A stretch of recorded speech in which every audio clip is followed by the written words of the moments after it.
Coming up, we have a Pope. Everything you ever wanted to know about Chicago's Pope, Leo XIV. Governor Pritzker gets a D.C. invite to defend Illinois' status as a sanctuary state. And from tariffs to meme coins to buying Canada, we've got your weekly Trump wrap. Plus, a who's who of new local and state political candidates, the Chicago chef doing battle with Gordon Ramsay, and a Chicago boutique that's the ultimate time warp. This is your Fox 32 Chicago Week in Review. American-born Cardinal Robert Francis Prevost was declared Pope Leo XIV, the new leader of the Catholic Church. Peace be with you all. Cardinal Prevost was elected on the fourth ballot after 2 days of voting. Despite keeping a low public profile, he's well known within the church, previously leading the Vatican's powerful Office of Bishops. The 69-year-old is a Chicago native and graduate of Villanova University. But like Pope Francis, he has a background in South America, spending much of his career as a missionary and minister in Peru, later becoming Archbishop. Pope Leo XIV is expected to lead in a similar manner to Pope Francis, continuing to move the church in a more progressive direction. He presided over a historic reform from Francis, adding 3 women to the voting bloc that selects which bishop nominations move forward to the Pope. You have to have backbone. You have to be able to say, I am the leader now. And he has done that as a missionary bishop, as a missionary priest, and he's done that leading a very important congregation. Previously, the College of Cardinals has not been inclined to elect an American pope because of the feeling the U.S. already has too much power on the world stage. But clearly, the Cardinals here were able to look past Prevost's U.S. passport. Excitement and elation were felt in the halls of St. Rita's today as they were looking on as that white smoke emerged from the Sistine Chapel. And we are told the entire building erupted in applause when they heard Cardinal Robert Prevost's name announced. The all-boys Catholic high school located near 77th and Western was watching the conclave closely, particularly Prevost's involvement. And even though they knew this outcome was a possibility, it's not something they expected. His election, though, hitting close to home. When Pope Leo XIV was a seminarian in Chicago more than 40 years ago, he was a substitute teacher of physics and math here at St. Rita's. Students have watched his journey, some even following in his footsteps. The new pope has spent quite a bit of time in Peru, and some of St. Rita's students were just there for a mission trip. Father Tom McCarthy, the director of St. Rita of Cascia Shrine Chapel, knows Prevost personally and says he even connected with him earlier this week. I emailed him on Tuesday and just said, Bob, we're praying for you and for the Holy Spirit on the Cardinals. And he just said, thank you, Tom, keep praying. Then this morning, we saw the white smoke, so the kids were excited. And then when it came, and you could hear the whole school go crazy. He loves life, he loves people. He is someone who we know as a brother, and we just think he's the best. We can't wait for the world to see what we know. Now Pope Leo XIV, Prevost was here at St. Rita's in 2014 when he presided over a mass. These photos shared by the school now carry even deeper significance as this unlikely connection to the Vatican becomes a reality. Deacon John Donahue and a St. Rita High School senior are sharing in the joy of this historic moment. It was like a night of a reflection with Cardinal Prevost. So I actually went, and I was the only St. Rita student to go, which was really, really special. And I got a photo with him. He's just a really down-to-earth guy. When I found out the news that he became Pope, I was shocked. I was utterly shocked, because I was not expecting Cardinal Prevost to become Pope. Some of our students here have met Cardinal Prevost, now Pope Leo. Our phones have been blowing up with the entire Augustinian family of our current students, parents, alums. 2 of my nephews contacted me with their pictures with the new Pope when he visited here a number of times. So very, very exciting. Secretary Noem didn't hold back in calling out Governor Pritzker, saying that Illinois sanctuary state policies are putting people at risk. She ran through a list of violent crimes allegedly caused by undocumented immigrants here in the state of Illinois, and said she wants Illinois lawmakers to cooperate more with federal law enforcement. Since 2017, Illinois has been a sanctuary state. The results have been absolutely disastrous for people who live here. In 2020, Governor Pritzker expanded access to taxpayer-funded free health care for illegal aliens. It has cost the citizens of Illinois $1.6 billion. He has been incentivizing illegals to come here and to live in this state. Noem was joined by several families who say they've been directly impacted by this kind of violence. Jim Walden says his son was killed in a hit and run by a man who had been in the country illegally for years. He was named after me and my father, James Ray Walden III, and now that legacy stops. There'll never be a fourth, and we'll never know. And all we're left with is the wonder of where he would be and what he would be doing. When you see on national television that they're protecting the people that have done this, it just brings it all back to the surface. You start all over again from day one.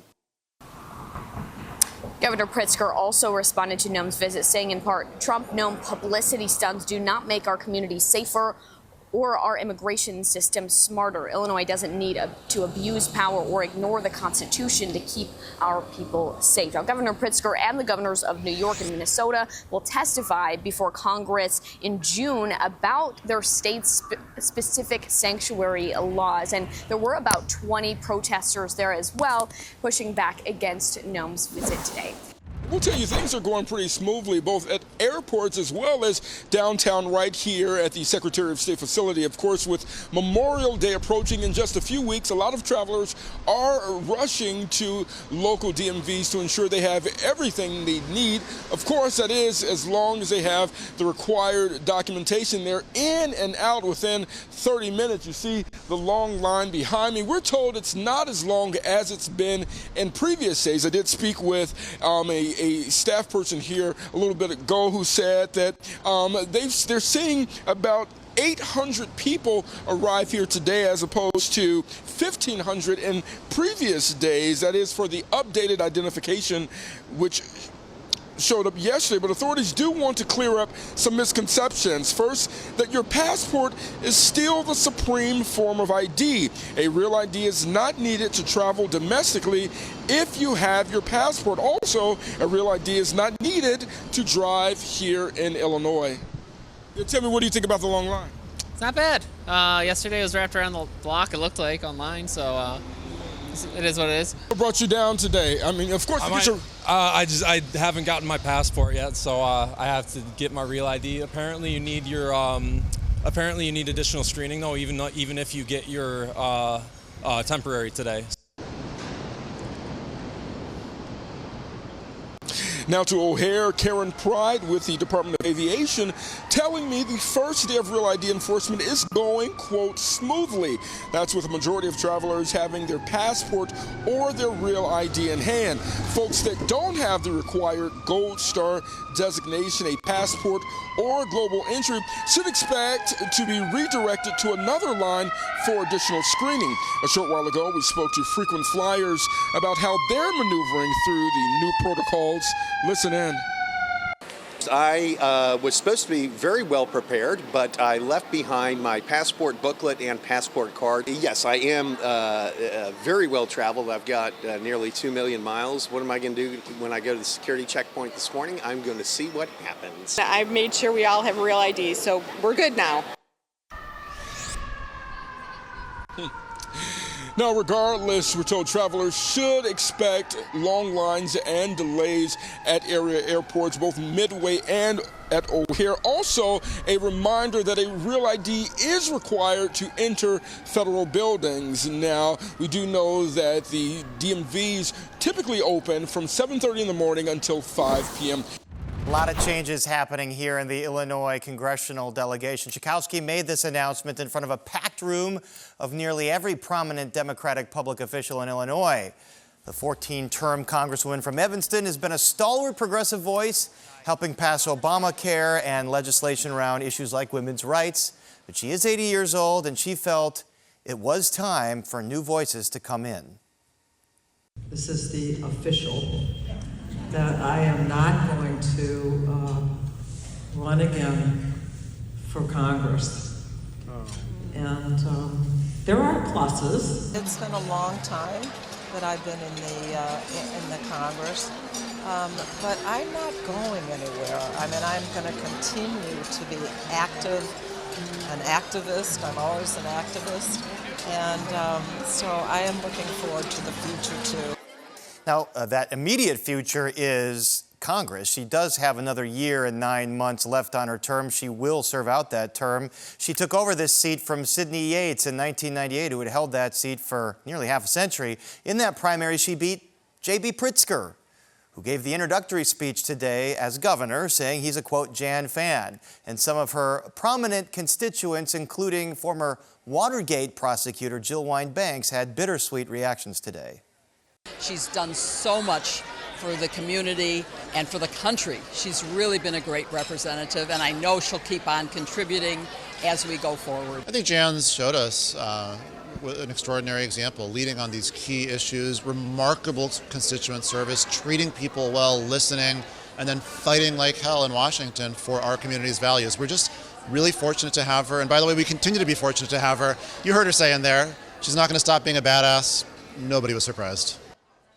This seat is a stalwart blue district. It's the north neighborhoods of Chicago, like Andersonville, Edgewater, Rogers Park, and Evanston as well. There are some rumored candidates like Evanston Mayor Daniel Bitts, who you saw there, and there is someone that has gotten in the race. She's a 26-year-old influencer who's raised a lot of money. Her name, Kat Abu-Ghazaleh. So between this and Durban, Dawn and Scott, big changes here in Illinois. We're going to get them a beautiful flight back to where they came from. In its continued push to remove people living in the U.S. illegally, the Department of Homeland Security is now offering airfare and $1,000 stipends to anyone who willingly returns to their home country. DHS says self-deportation is safer and about 70% cheaper. The agency says the process of arresting, detaining, and deporting someone can cost around $17,000. People who use the new program won't be arrested in the meantime, according to DHS. If we think they're good, if they have, the people we want in our country, they're going to come back into our country. We'll give them a little easier route. The new policy looks different from the deportation flights used earlier in the year to bring accused migrant gang members to a prison in El Salvador. The White House is still defending that in the courts and taking harsh criticism from the left. I don't even want to call them deportation. They are sanctioned kidnappings in many circumstances. I have brilliant lawyers that work for me, and they are going to obviously follow what the Supreme Court said. DHS says at least one person has already used their new program, using the stipend to self-deport to Honduras from Chicago. Coming up, DePaul University's president gets grilled on campus anti-Semitism, the latest on the Trump tariffs, and a Chicago boutique that's the ultimate time warp.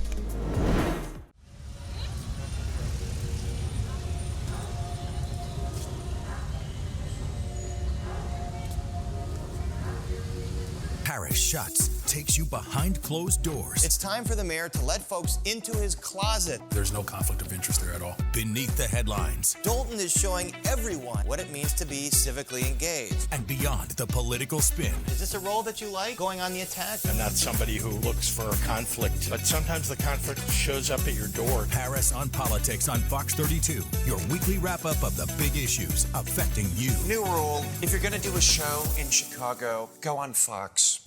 Fox 32 Chicago. For breaking news and big events, turn us on. Great to see our Bears fans here. Covering the action live. And we'll take Colston Loveland. Oh, wow. On air and Fox Local. This was a major bombshell. Severe thunderstorm warning is remaining in effect. When news happens, turn to Fox 32 Chicago. Kick back, catch up with Fox Local Weekends. Relive our best stories of the week. You gotta see it. Watch anytime. Weekends at Fox 32 on Fox Local.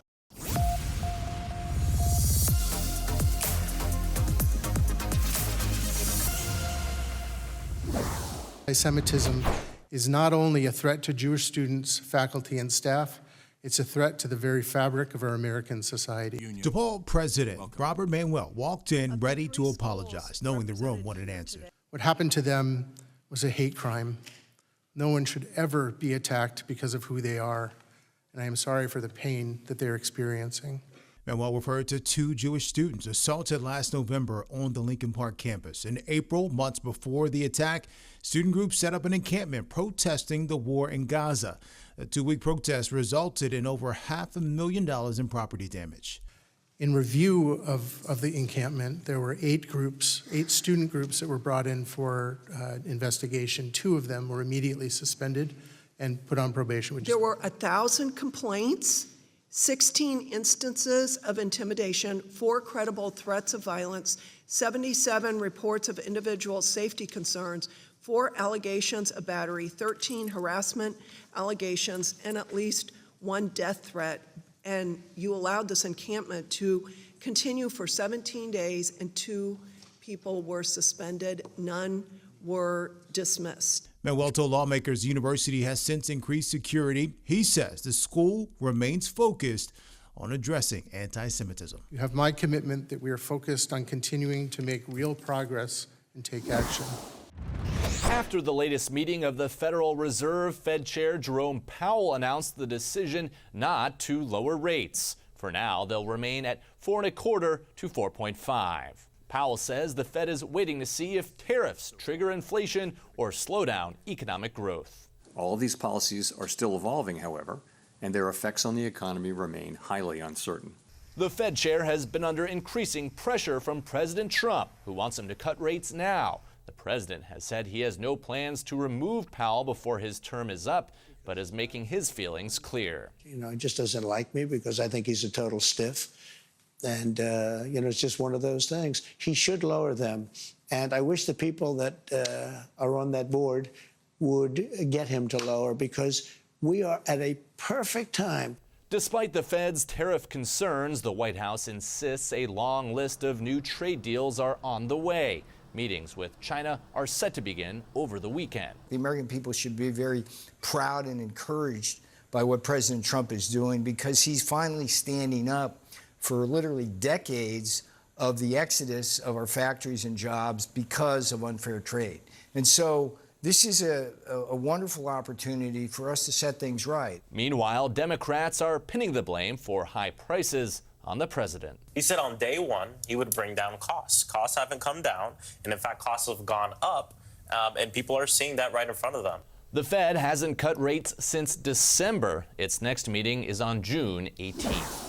Officer Ariana Preston worked for CPD for more than 2 years. She was actually on track to work for the FBI before she was murdered. Now, Preston and other Chicago police officers were honored during CPD's annual recognition ceremony that took place just a few hours ago. Take a look at this video. Chicago's Hyatt Regency Hotel on Wacker Drive was packed with Chicago police today and Gold Star families. The annual recognition ceremony honors CPD members for their heroism and contributions to the city. Mayor Brendan Johnson was in attendance, saying he recognizes the progress that the department is making to help Chicago become safer. Several awards were presented, including the Police Medal of Honor, the Superintendent's Award of Valor, and the Police Blue Star Award. The families of fallen officers Luis Huesca, Enrique Martinez, and James Crowley were the recipients. The boots on the ground, the officers who are out there in the field, those officers, they're the lifeline of this city. They're the ones who are keeping the city safe. We have to take care of them. We were also able to reach out to the business community, who did not hesitate to step up and make sure that our officers were well nourished during the time of the Democratic National Convention and hydrated. This is extremely important when you have officers who are standing out on their feet dealing with protests for hours upon hours and hours. And Police Superintendent Larry Snelling saying the city only received 14 complaints during the DNC. Now, as mentioned at the top of this story, today is the 2-year anniversary of the death of Officer Ariana Preston. Tonight at 6 p.m. will be a memorial roll call that will take place right here at the 5th District. You can see behind me right now, they are already setting up chairs as Preston's family and other officers will be in attendance. Southside suburban Congresswoman Robin Kelly says she is officially in. She launched her campaign early this morning, touting her long public record and focus on gun control measures. She has served as the chief administrative officer in Cook County under Tony Preckwinkle. She's been in Congress since 2013, and now she wants an upgrade to the upper chamber, the Senate. She touts her experience as her main selling point. After Sandy Hook, I ran for Congress to make communities safer. We took on the machine and the NRA and won. Kelly is the second official entrant into this race after Lieutenant Governor Juliana Stratton. Also, Congresswoman Lauren Underwood is thinking about getting in. That would be 3 African-American women. There are concerns that that could split the African-American vote. And of course, you know, Stratton has received an endorsement from Governor Pritzker and lots of financial backing from folks like Laura Ricketts. I asked Congresswoman Kelly if she felt that any of that would be an impediment to her campaign. I hope that people look beyond endorsements. Of course, I want endorsements too, but I hope they look beyond endorsements and the money and not let that be the decider. Let the decider be the person that's going to do the work, has done the work, and is an effective leader and can hit the ground running as soon as I become the next senator. And Congresswoman Kelly tells me she is not a show horse, she is a workhorse. She has been involved in legislation on gun control and health care and also considering jumping in the race. Congressman Raja Krishnamurthy from the northwest suburbs. This is going to be, Sylvia and Terrence, a very competitive race. Even though Governor Pritzker has picked his horse, that doesn't mean that it's all over. President Trump gave new Canadian Prime Minister Mark Carney a warm welcome to the White House Tuesday, 2 months into a growing trade war. Things started off cordially enough in the Oval Office. Regardless of anything, we're going to be friends with Canada. But then, Mr. President, you have said that Canada should become the 51st state. You know, it takes 2 to tango, right? But no, I do. I mean, I believe it would be a massive tax cut for the Canadian citizens. It's not for sale, won't be for sale, ever. But never say never. Never say never. things got more strained as they were questioned on Trump's 25% tariff on Canadian imports and Canada's retaliation levies on bourbon, appliances, and sports equipment. Carney pointed to their shared manufacturing base, while Trump talked about America's $63 billion trade deficit with its neighbor to the north. 50% of a car that comes from Canada is American. We want to make our own cars. We don't really want cars from Canada. The president has imposed a 10% tariff on all imports and 145% on Chinese goods. He said the U.S. has the upper hand with all its trading partners. They want a piece of our market. We don't want a piece of their market. We don't care about their market. A reporter asked Trump if Carney could do anything to change his mind on tariffs, and he said, no, that's just the way it is. Does the ranking member insist upon her objection? I insist upon my objection, and I'd like everyone to join me in CVC room 217. The objection to convening this meeting is heard. Fireworks on Capitol Hill today at a committee meeting not usually known for political controversy. House Democrats walked out of a cryptocurrency legislation hearing and moved down the hall for their own shadow hearing, hoping to put the focus on President Trump's close ties to the crypto industry, claiming he's engaged in massive corruption. Trump has turned the office of the presidency into a personal money-making machine. He is flouting our country's national security and anti-corruption laws. The main issue for Democrats, Trump's issuing of his own so-called meme coin, which has generated more than $320 million for businesses owned by the president. And the Trump family is heavily invested in crypto. It's thought to make up about 40% of the family's portfolio. But Republicans say none of that is evidence of wrongdoing, pointing out the president has been a big supporter of cryptocurrency for years. I understand the ranking member has concerns, but by objecting to this hearing, the ranking member is undermining the opportunity for these two committees to engage in a conversation of vital importance. The president was asked about the growing controversy, saying his policies are all about protecting America's economic security. I'm very much in favor of crypto, Bitcoin, all of the different things, because otherwise China's going to take it over. Later this month, President Trump will host a special dinner for the top 220 holders of his Trump coin. Coming up, a visit from TMC to Talk Diddy, the Chicago chef doing battle with Gordon Ramsay, and a Chicago boutique that's the ultimate time warp. Lou, what you doing? Hey, Caitlin, I'm looking for this stream everyone's talking about. Fox Local? Yeah. Get me. App Store, download Fox Local, open it, pick Chicago, boom. Ah, that was easy. Hey, Paris. Hey, I got this stream on my phone finally. I'm on there. Everyone's on this thing. Now you can watch Paris on Politics anytime, anywhere. Hey, Anita, I'm on Fox Local. I know, Lou. I watch you on Bears Blitz on Fox Local. Fox Local. This is big stuff. Glad I could help.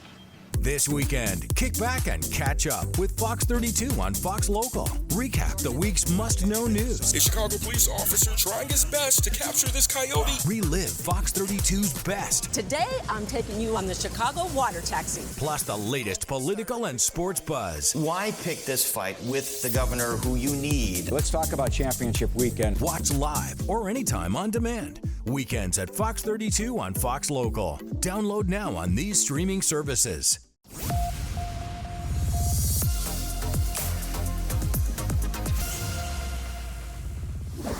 First thing I thought, it's a really beautiful movie, an excellent movie. The acting, spectacular. Ray Fiennes, how can you ever make any complaints about his acting? Stanley Tucci, really amazing.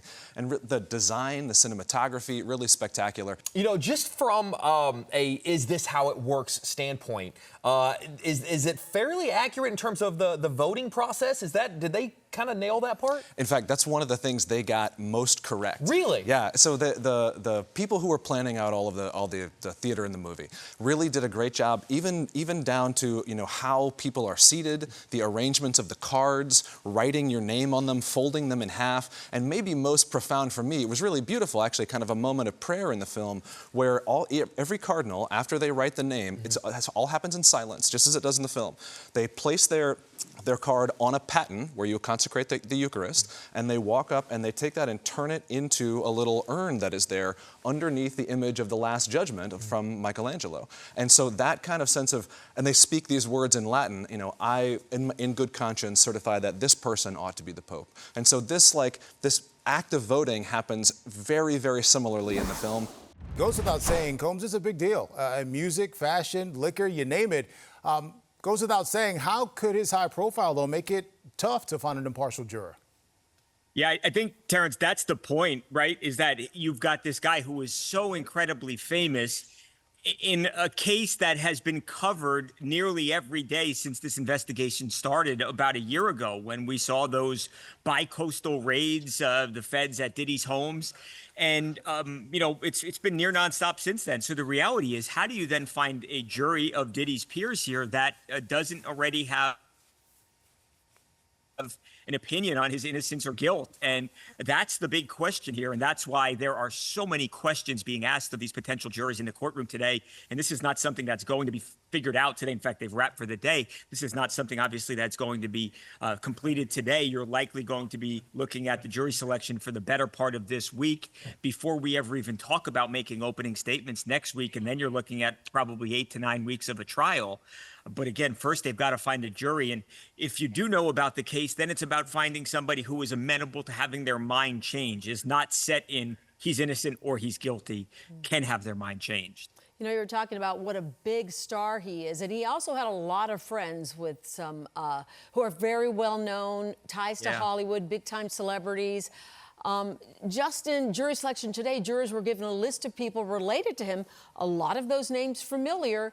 Do you expect some other well-known names are going to come up during this trial? Yeah, well, it's interesting. I mean, there has not been a whole lot of celebrity support for Diddy. I think the way a lot of celebrities have looked at this is, hey, these are allegations that I don't want to be anywhere near, and I'm not going to comment, despite the fact that they may have a friendly relationship with Diddy, may have hung out with him over the years. So that certainly there's that celebrity aspect of it. But I think, too, the lawyers and the judge asking these questions because they want to know, is somebody intoxicated by fame? Is there a no world where you might convict Diddy because you are just so blown away by his fame? And I think the other side of that coin, too, do you feel like because he is this famous celebrity that he is guilty? So I think they're trying to get a feel for what's your perspective as a potential juror? Do you love celebrities? Do you hate celebrities? And I think that's why you're having a lot of those questions asked amongst a bunch of other topics that were also asked about today. A lot of people speculating Cassie might be a key witness for the prosecution as well. And they're going to show that video too. Yeah, you mentioned there's no telling how long this could take, but any inkling how long this trial might go on? I think it's going to be at least 2 months, probably more like 9, maybe even 10 weeks in the middle of the summer. That's another consideration. Obviously, you've got jurors who have children, and with school being out in the summer, is there childcare issues? So that's also going to be an aspect of this. I think the one good thing, the positive thing that came out today for the potential jurors is that they will not sequester them. The OJ jury was sequestered. This jury will get to go home every day. The judge just said, you cannot talk about this with anybody, not your husband, not your wife. You got to be quiet at home.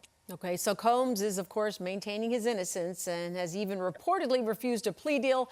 The evidence against him doesn't look so good, pretty damaging, in fact. Could a plea deal or something happen now that the jury, is being selected? Any chance that there might be a surprise coming? I suppose there's always a chance. I would be absolutely shocked.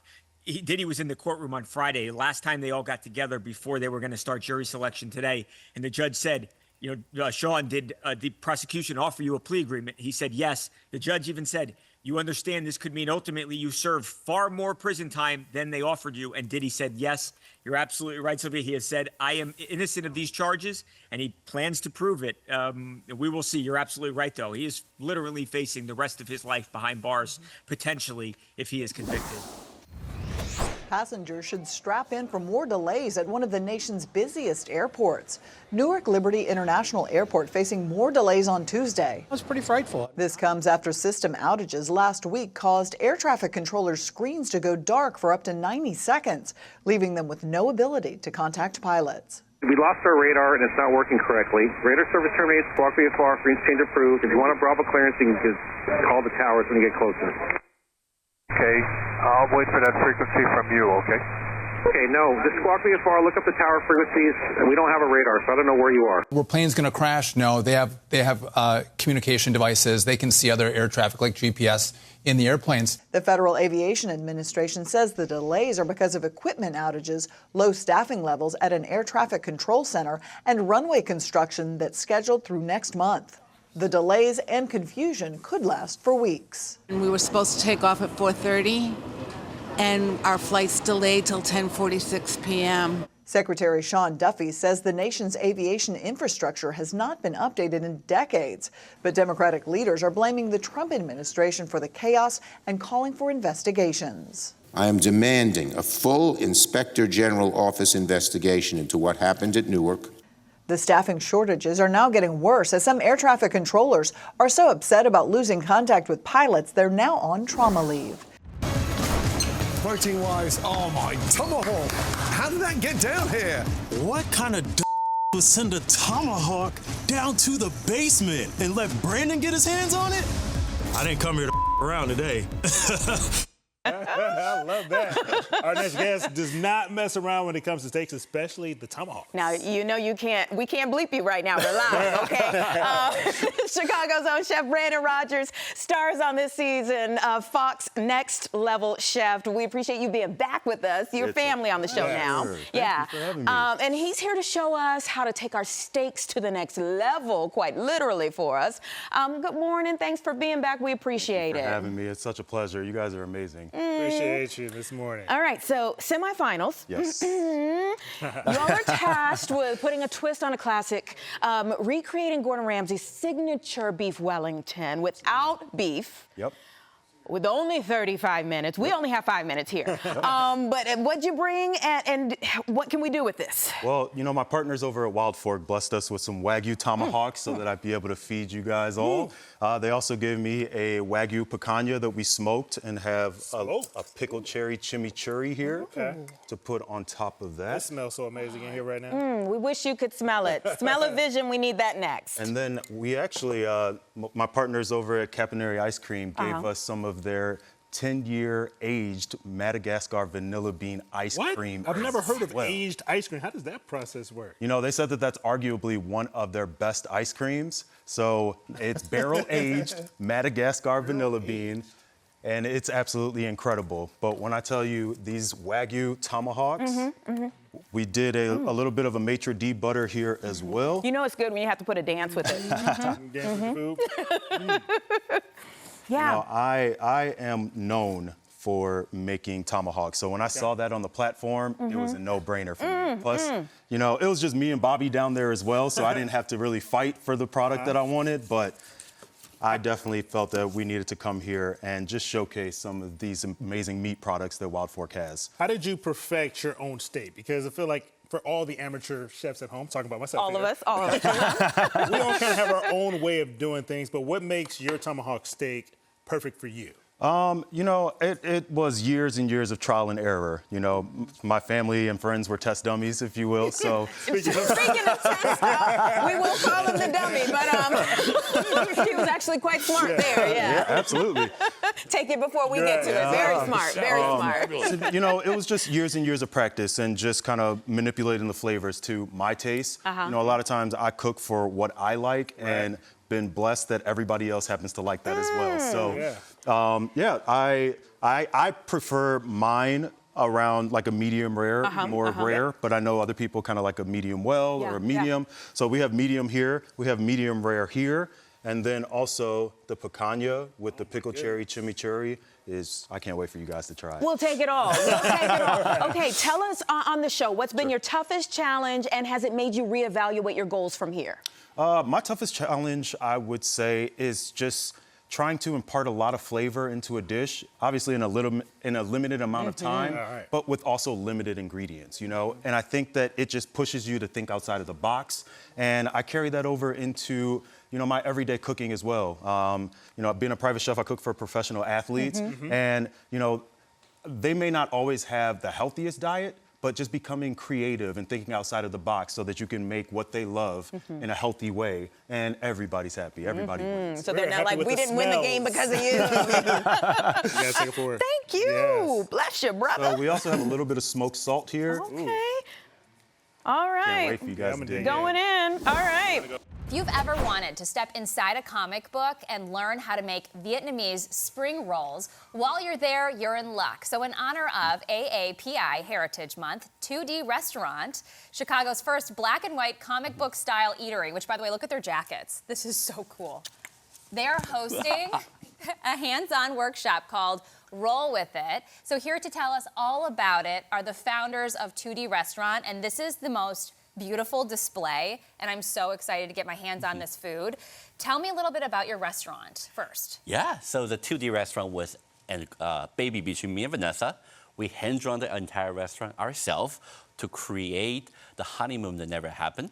We were supposed to travel this to is unbelievable. Paris. Wait, hold on a second. You drew this? You drew this? Wow! Okay, sorry, you were supposed to take a honeymoon. Yes, to Paris during the pandemic. Okay. And we couldn't travel, so we decided to bring Paris to Chicago instead. So Vanessa, with our best friend Mia, together created the entire scene, one stroke at a time. No You want to guess how many markers we used? 82. Times 50. Times 2, actually. You were really close. That's insane. Yeah. Wow, that's beautiful, too. So talented. So what exactly is a Vietnamese spring roll? Can we get started here? Because I don't want to run out of time, and I want you to show me what we have. Thank you. Okay, so we've got some noodles and veggies. So Vietnamese, the spring roll is all about creating a flavor and texture for you and yourself. Okay. It starts out with a rice paper. We're gonna prep the rice paper by dunking it in the water. Let's go. Let's dunk it in the water. Okay, so people gonna... can come out to your restaurant and learn how to do this. Yeah. So the and first they can thing, take the skills with them. We're going to dunk it in the water to prepare dunk it in the water. Okay. The rice sheet. Rice sheet into the water, you guys. It will soften.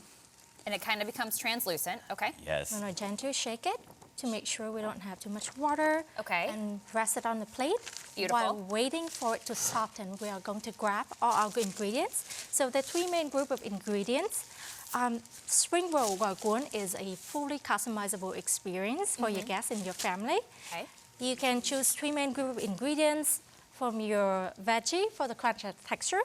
Aroma, you have cilantro, basil, mint. Wish we could tip it so you can see. Yes. Cilantro, basil, mint.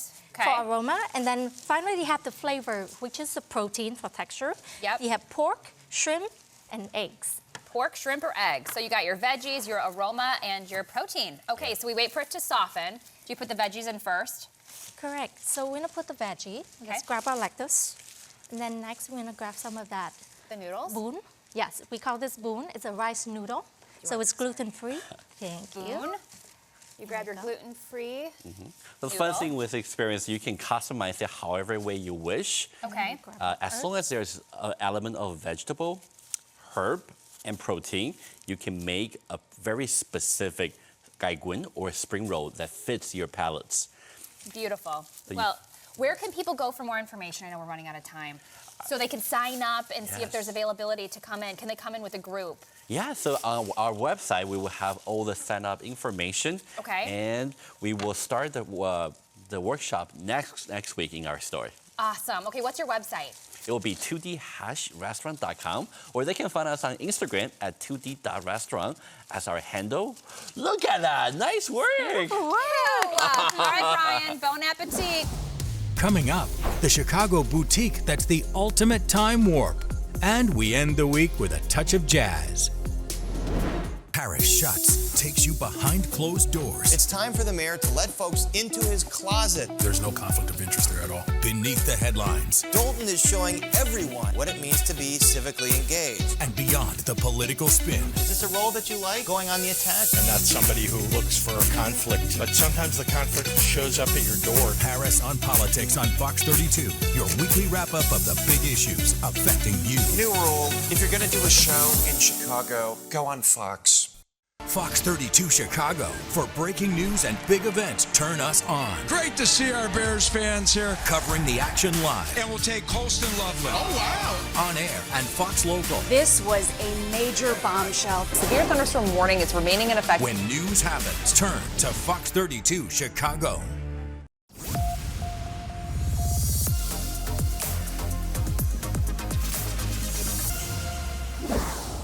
Guys, we are in Lakeview. Remember the days of Be Kind, Rewind, where when you wanted to watch a movie, you had to go to a store and rent it and bring it home? Well, that's what Terra Vision in Lakeview is all about. Come on inside. This is a trip down memory lane. It's a blast from the past. It very much reminds me of what movie going was like whenever I was a kid, when they didn't have everything streaming and you used to have to, if you wanted to watch Superman, guess what you had to do? You had to go find it on tape and bring it home and watch it and then bring it back. That's what this pop-up in Lakeview is all about. We're going to talk with Will, who has been dealing with my nerdy questions all morning long. Good to see you, man. How are you? You know, this is such a cool place. And we were talking earlier, and you were saying that a lot of times it's sometimes parents bringing in kids kind of explaining how VHS work, and I think that's really cool. Yeah, absolutely. We've had quite a few come in and go over to our little nook there and ask me to pull out a VHS tape so they can show their kids exactly how it works and how movies used to be delivered. And I love that you guys have a working VCR with the TV. We've got the Karate Kid playing for us, which is we've been watching all morning long. Now, you guys have this incredible collection of old school VHS and DVDs and vinyl records. But what I love about it is that people can come in and rent these. How does this work? Yeah, so we have it set up for $15 a month, gets you unlimited rentals, and that includes the VHS collection, which is largely from our friends at Analog. And then also the DVDs and Blu-rays, which is the Old Odd Obsession collection that Terra Vision picked up. I love that. And you were saying that $15, unlimited rentals, and a lot of people either already have VCRs or you guys rent VCRs as well. Yes, we'll be starting that very soon. We'll also be selling some VCRs. Now, some of the collection you guys have here, you guys have some pretty mainstream stuff. Case in point, you look over here, you've got a gorgeous The Thing poster, which is one of my favorite posters of all time. You got the Texas Chainsaw Massacre. You've got old school things that you guys have picked up in old video stores from around the country, like new releases like Freddy Krueger, Nightmare on Elm Street 3. Like, these are things you can't find anywhere else. Are people coming in and just having flashbacks to their past? Oh, absolutely. People have been losing their minds, I think. Well, they're not going to be able to lose their minds for much longer because you guys are wrapping up. This is a short-lived pop-up that wraps up in September, and it's wrapping up in September. Yep. Yes, that's the current plan. If things change, we'll stick around. If not, into September. So come. Well, it's the perfect location, guys. It's right next to the music box. We're going to be back here really quick. Where can people find more information if they want to come out? TerraVision.com. Excellent. Well, I appreciate you, man. Thank you so much, guys. I'm not joking. This is not a bit. I've been walking through all morning long and picking things off the shelf that I'm going to buy. So I'm buying this Karate Kid on VHS. I'm buying a Silence of the Lambs on VHS. And then I'm buying a Nightmare Before Christmas on VHS. So I have lost money at work today. So on that note, we're going to toss it back to you guys in the studio. All right, everybody is talking about the biggest moments and best looks from last night's Met Gala, and some of Chicago's biggest stars showed up. The Owens family were shining on the big night. And of course, yeah, that is Chicago Bears safety Jonathan Owens and his wife, the most decorated gymnast in history, Simone Biles. Look at the trail. I mean, look at that's fantastic. She wore a custom bright train, I think blue, they call that, right? A train. Yeah. Not a trail. I would have believed you. Hers is a custom bright blue mini dress, and this year marked Owens' debut at the historic fashion event. He sported an all-white suit with blue accents to coordinate with Simone. The couple says they used last night to celebrate their second wedding anniversary 1 day early, so congratulations to the young couple. And I told you earlier, the two of them look great at the Kentucky Derby. They do, right? So they had a busy weekend. They've got. Would you guys dress more extreme or more neutral? Well, I saw some of these. So, like, I'm a big fan of Andre 3000. Yeah. He went to the Met Gala last night with a piano on his back. What? Like Literally, a legit piano? Like a legit piano. I've seen some White Sox runners carrying a piano on their back. I'm sorry, it's White Sox. So was it like a real? I don't know. It's a talker. We got to pull up a picture of that for sure. Yikes. Okay, so Chicago Sky star Angel Reese looked stunning at her second Met Gala. Oh, this is what you're talking about? No.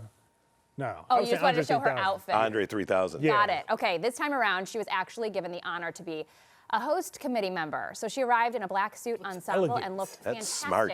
That looks good. Reese up a team of fashionable and WNBA stars at the gala. So she was one of the members that were dressed at the gala. I thought when you pointed at the screen and I wasn't looking at the picture and I saw black and white out of the corner of my eye. I was like, is this the piano? No, it's just her Maybe beautiful we'll pull that up a little bit later. But that is classy. Yes, she looked really good. Yeah. Right? Very. And Chicago's own Chance the Rapper got a lot of oohs and ahs on the red carpet last night. He showed up with some fashion royalty on his arm. His date last night, none other than Donatella Versace. How about bigger that? than that, right? Nice lid. I like what he's got there. I would wear that. I like Chance because sometimes people, they take things very far at the Met Gala. I like what Chance was doing. I could pull that. It's not overstated. Yeah. It's there we go. There you go. There's my guy, Andre 3000. So what? Did he play it? Well, he apparently dropped a new album last night where he's playing the piano solo, so I guess this went along with it. Wow. It's made of cardboard. I don't know. Let's hope that thing is not like real research on that. Steinway on his back. Oh my gosh. Yeah. This morning, we're getting to know saxophone virtuoso Timothy Mallister. He's in town to perform with the Chicago Sinfonietta this weekend, and he's in the studio this morning to tell us all about it. Thanks for being with us, Tim. First of all, I think a lot of people just assume, saxophone, alto sax has got to be a jazz instrument, but there's a place for this in orchestral music. Absolutely. That's been part of my mission to make those inroads into symphonic music. I have the great pleasure of playing throughout the year whenever they need saxophone with the Chicago Symphony. And this is a chance to work with the wonderful Chicago Sinfonietta in a concerto written for me by the American composer Adolphus Hailstork. I mean, what a fantastic name for a composer, Adolphus Hailstork. When is that performance going to be, Tim? We have two performances this weekend, Friday night in Naperville at Vince Concert Hall, and then Saturday night at Auditorium Theater right here in downtown. In the city, yeah. Very good. You are no stranger to Chicago. You played not that long ago with the CSO, correct? Yes, yeah. And what's that like to come here with one of the premier orchestras in the Oh, world? it's a dream come true. I grew up listening to the Chicago Symphony, like so many young musicians. Schulte and company? Oh, of course, absolutely. We share the same birthday, Schulte. Oh, okay. But I've always dreamed of playing with that group, and years ago I moved to the Chicago area. I currently reside in Ann Arbor, Michigan, But where you teach? Yeah, where Go I ahead, teach. give a shout out Professor at the University of Michigan in Ann Arbor. It's where I went to school. Go Blue. But it's a wonderful opportunity for me to come back and perform in the Chicagoland area often. Well, you're a great talker, but let's have your instrument do a little talking here. What are you going to play for us here? Well, I thought, hey, it's a morning show. How about a little Bach to brighten our morning? Make it happen. Yeah, Timothy Mallister.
This has been your Fox 32 Chicago Week in Review. See you again next week.